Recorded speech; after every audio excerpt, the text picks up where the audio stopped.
to go alone like this president did. Mr. President, let's extend for a minute. Let me just want to I got to answer this. Exactly, and with reservists being held on duty. Let me answer this, what he just said about Well, I wanted to get alone. into the issue You of the tell backdoor Tony draft. Blair we're going alone.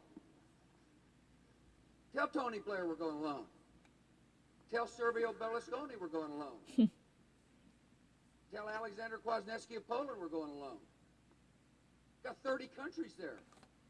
It denigrates an alliance to say we're going alone, to discount their sacrifices. You cannot lead an alliance if you say, you know, you're going alone. And people listen. They're sacrificing with us. Senator?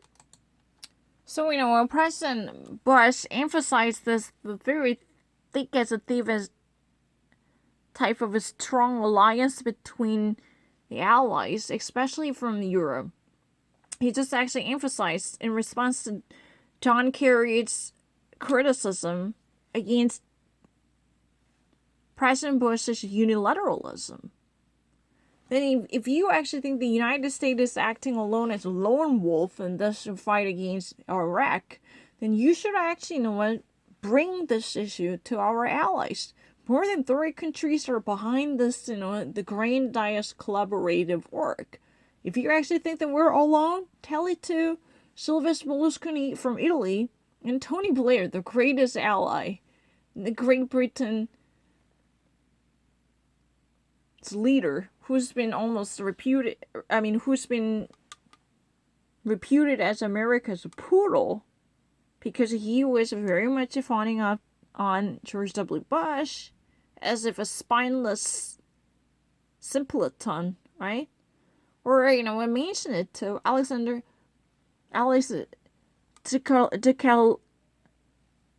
Tukaczewski from Poland. These people are sending their sons and daughters and making enormous sacrifice on behalf of us because they believe in our cause. They believe that together we can actually bring democracy back to Iraq. And together we can actually keep this entire global community safer and secure. That's what it is about. Don't you ever actually try to discount the hard work done by our allies? This is a global effort. And the United States is not really a loner who's been acting unilaterally by turning a deaf ear on other countries bemoaning this quixotic cause and ambition alleged by John Kerry. That's not the case. Don't try to overlook the hard work that is taking place and that is being done by our friends. Mr. President, countries are leaving the coalition, not joining. 8 countries have left it. Mr. President, the countries are leaving this coalition, not joining them. More than 8 countries. Already, so far, 8 countries already actually left this collaborative allegiance. They think that there is no justification good enough to uphold the previous cause, called the weapons of mass destruction. This is a hoax. And many of Western allies somehow are being awakened to this solemn fact. The U.S. intel community spread a bogus lies to bring them into this quagmire called the Iraq War. So, 8 of them already made their departure from it. And more countries are making their moves to say goodbye to this war. If Missouri, just given the number of people from Missouri are in the military over there today, were a country, it would be the 3rd largest country in the coalition, behind Great Britain and the United States. That's not a grand coalition. You know what? If the state of Missouri alone actually scrambles up its manpower based upon the actual proportion of its own population to send up soldiers to Iraq, it would be in the vicinity of matching those numbers sent out by the Great Britain and the United States. It would be the third greatest amount of number. It would be only behind the Great Britain and the United States.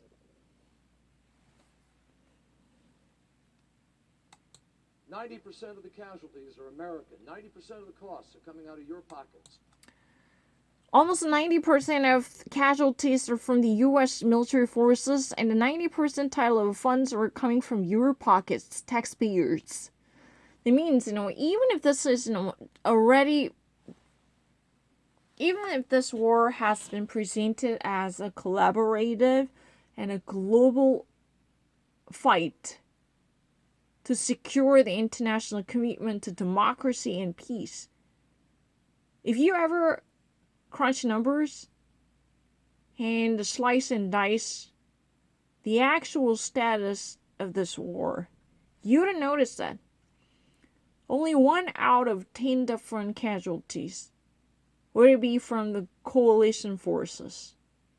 That means majority of them are from our sons and daughters.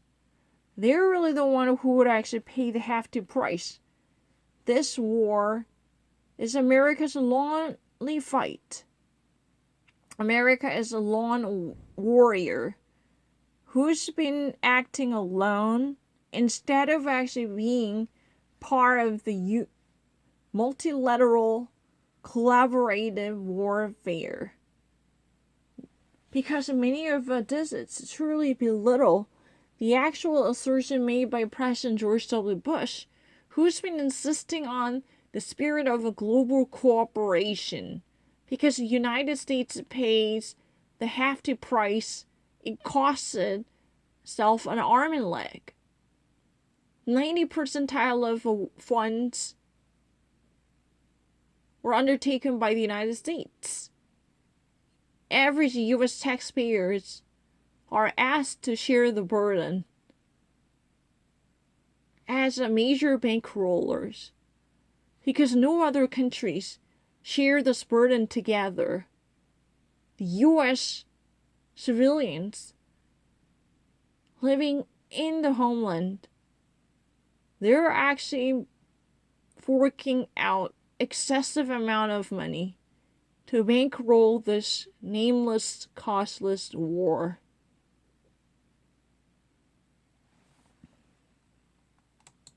I could do a better job. My plan does a better job. He says that his plan could definitely offer a better option, and he's the solution to this problem could lead Americans to the right direction. And that's why I'll be a better commander-in-chief. That's really the reason he says that he will be a better commander-in-chief. In the United States, if someone is really president of the United States, if someone actually elects to be the president of the United States, this nation's head will immediately undertake the role as the highest member of all U.S. military forces. That's a commander-in-chief. Doesn't matter whether the civilian has no history and ties with the U.S. military. It's a part of the presidential duty to be the top of the military forces, representing all different sectors, including the U.S. Air Force, U.S. Army, U.S. Navy, and Coast Guard, and so forth and so on. The next question, Senator Kerry, is for you, and it comes from Ann Bronsing, who I believe is over in this area. Senator Kerry, we have been fortunate that there have been no further terrorist attacks on American soil since 9/11. Why do you think this is? And if elected, what will you do to assure our safety? Thank you very much. Ann Bronson, this is really a question for Senator John Kerry, and she's been actually waiting to pose a question, and she eventually asks the question to Senator John Kerry. So we've been very fortunate enough to have one less final terror attack, which was 9/11, and there was no major attack equivalent to the 9/11. And we've been actually we've been on numerous occasions told that there will be no more 9/11 in the U.S. soil. Why would you actually think this would be the case? And what actually causes this type of absence of terror attacks after 9/11? And which one could actually guarantee this perpetuation? And what would you like to do if you ever elected? What will be the plan of yours to keep America safe and secure? That means, what would you like to do if you become a commander-in-chief and president of the United States to this country immune to terrorist attacks like the 9/11? So we've been actually very lucky enough to have one final MAGA attack on U.S. civilians in the U.S. soil, which was 9/11. And what would it be the cost? What do you think the main cost of this would be?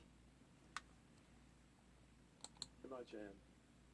I've asked in my security briefings why that is. I can't go into all the answers. I've already actually asked why the cost of this would be like that.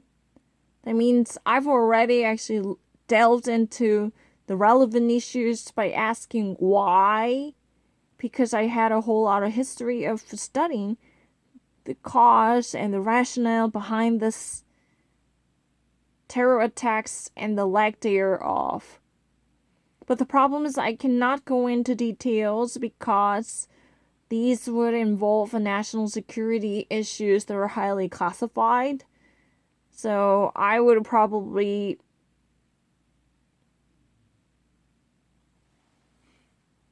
never mention any of the sensitive issues that were confidential.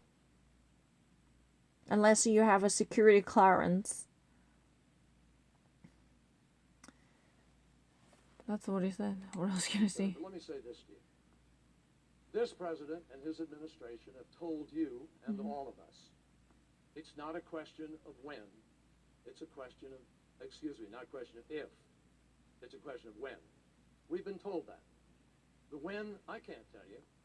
Between the World Trade Center bombing in, 1993 or so, and the next time was 5 years, 7 years. These people wait, they'll plan, they plot.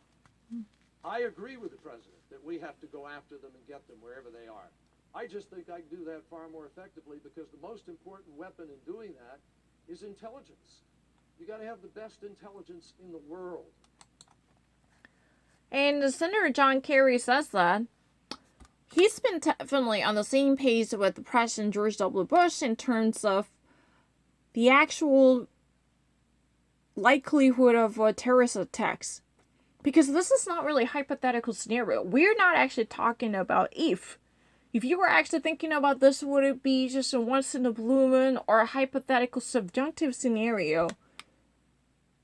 That means the United States would ever host another terrorist attacks?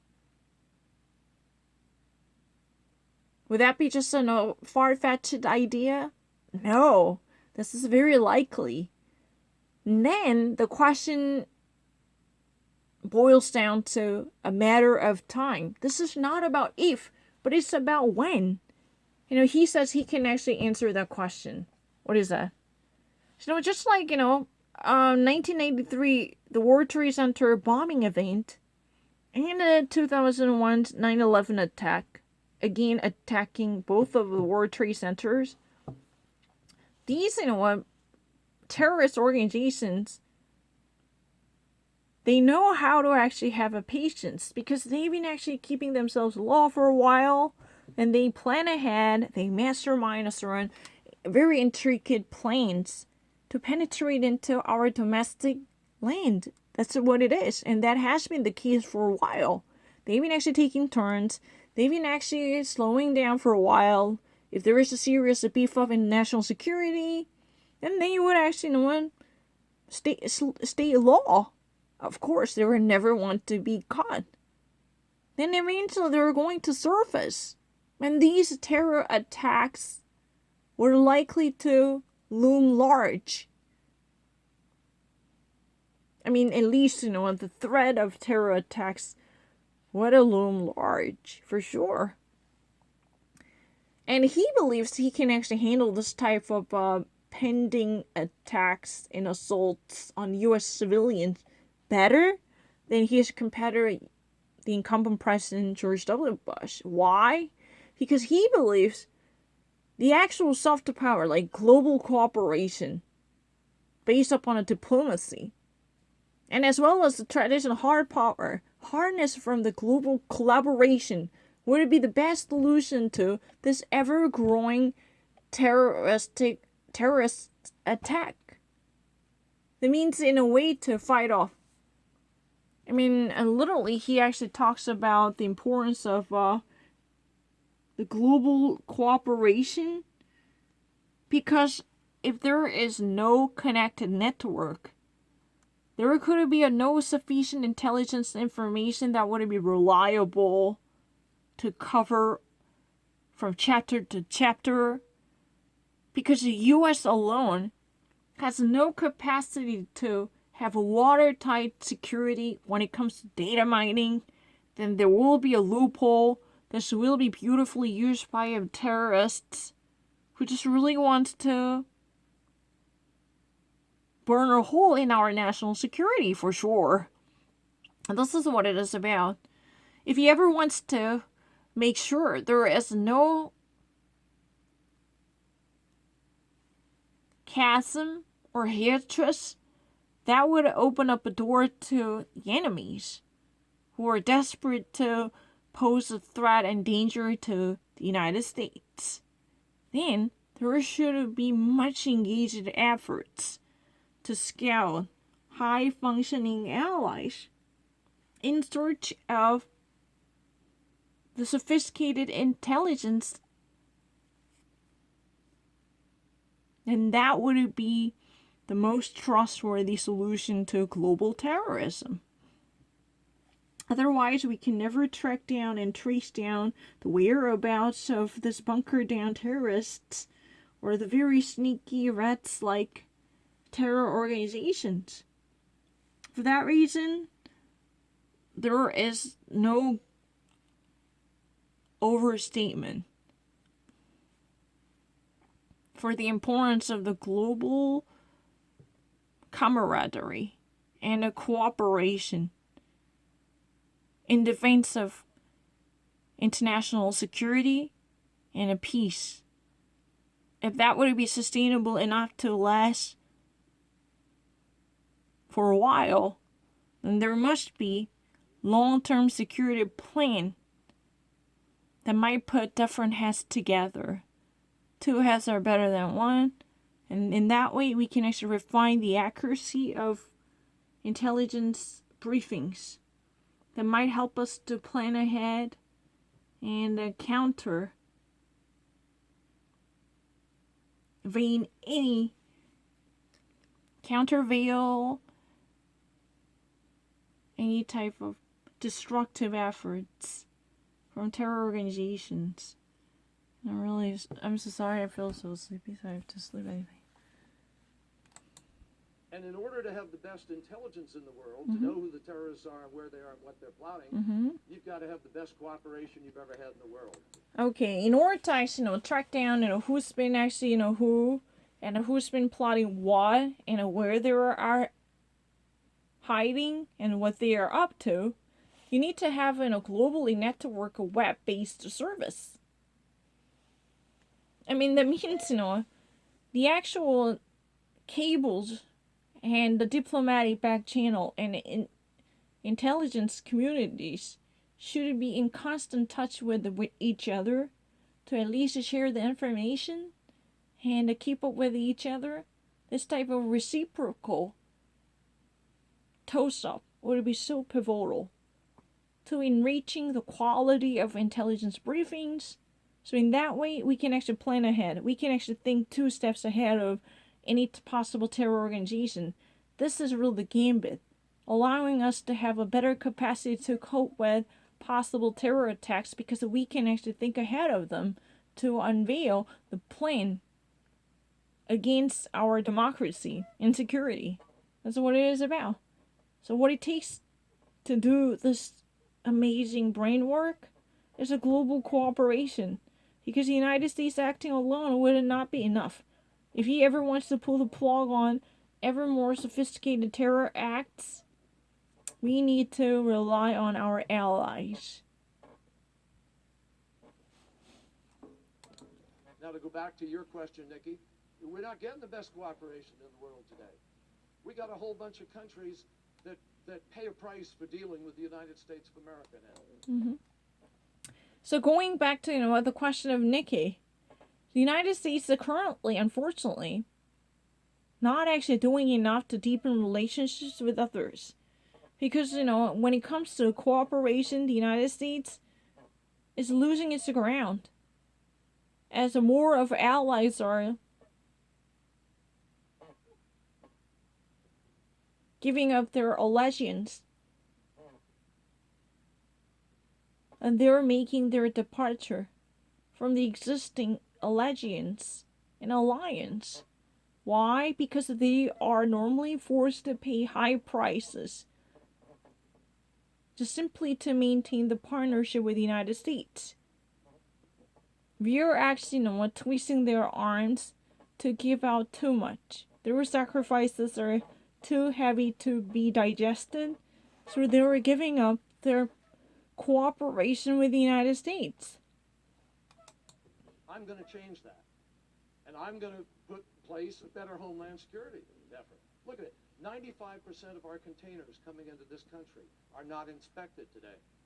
When you get on an airplane, your bag is X-rayed, but the cargo hold isn't X-rayed. So when he would actually become president of the United States, he really wants to change the system by streamlining any type of customs and declaration services. Because he claims that 95% of containers coming into the United States would not be actually examined and inspected thoroughly. Any normal travelers, their baggage and luggage would be subject to thorough examination. Because, these pieces are normally viewed by X-ray to see if there is any type of contraband. Right. And for any object that are smuggled into this nation. But the problem is, these containers, they're actually arriving in the United States. They're not actually, being thoroughly viewed. There is a security breach by neglecting this type of duty. Who knows what could be inside the containers? Do you feel safer? This president in the last debate said, well, that would be a big tax gap if we did that. You know what? If this president would actually say that there would be a big tax gap if he ever did that. If there was any type of mistake like that, then this would be a great omission. That would actually be almost, worse than anything we can ever think of in terms of national security and defense strategy. But this president would be too preoccupied with tax gap, any type of tax breakaway, any type of loophole that might actually,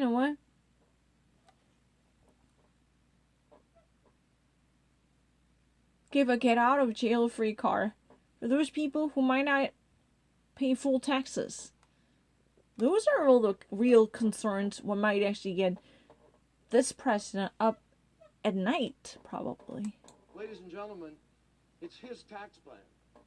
He chose a tax cut for the wealthiest Americans over getting that equipment out into the homeland as fast as possible. We have bridges and tunnels that... You know what? This is a part of his tax plan. He's been actually, opening up, doors to this evasion of taxes. That's really in concert with the containers. They're not actually thoroughly being examined. Who knows what could be smuggled, what could actually be, brought to this country. But that's definitely in tune with, enormous chasm in his tax policy. These loopholes are not being fully plugged. So, the richest and the wealthiest in our society would enjoy tax break and tax holiday. But these money, they were actually supposed to be collected they were actually, in the first place, meant to be used for building breaches or schools or strengthening infrastructure. That was the very reason why we have a government. That aren't being secured, chemical plants, nuclear plants that aren't secured, hospitals that are overcrowded with their emergency rooms. If we had a disaster today, could they handle it? Well, he's really kind of prophetic here. You know what? Our schools are actually being overcrowded. Our hospitals, they're also reaching their capacity. Our hospitals in general, if there's any type of serious pathological crisis, can we actually handle it? Our hospitals are ready to take up that many outbursts of patients? No. Our schools and facilities or terminals and airports, they're actually all being so out of date and demoted. They're not up to date at all. These rundown buildings and edifices, they definitely pose another threat to our citizens. And our children are poorly treated because of the